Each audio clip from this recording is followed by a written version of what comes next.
wadani hooda la daa ilinka guushana u fura wadani doorashada u hura wadani no hogaamita wadani ambaliyada u dira وصلى الله على سيدنا محمد وعلى اله وصحبه اجمعين waxaan salaamayaa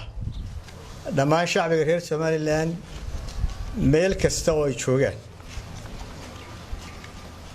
inta badan runta dadku ma jecla laakiin runta waxa uu nacab maanta xisbiga kulmiye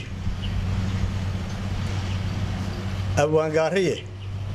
isagoo ka hadlaya qaraarka runtu leedahay waxa uu yiri runay lagu nacab lagu rookay iska ka reeb rista daaqdaba lagu raadgoob fula kaaroor ruux xudoon iyo ra'iis daalina midna kuma rabo kulmiye wuxuu yiridaha u xidhay xuquuqul insaankii iyo xorriyatul qowlkii jeelashu waa buuxaan way ceeriyoosan yihiin mid hadlay mid Facebook wax ku qoray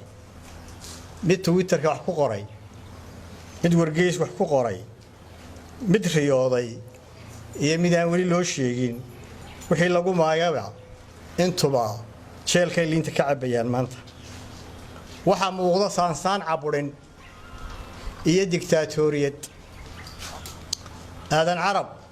الله ونحرسته أبوان هير Somaliland oo ka digayay diktatoriyadii soo socotay 1969 markii dawladii militariga qabsatay Soomaaliya isagoo u yaqaanay dawladii ka horeysayna Cawaro wuxuu tix ku yiri Cawaro waa la faaleynayay camaladeedii tani waa arjuuqii dheh iyo jeelka ku cayuuq ma isu eegyihiin 69 iyo maanta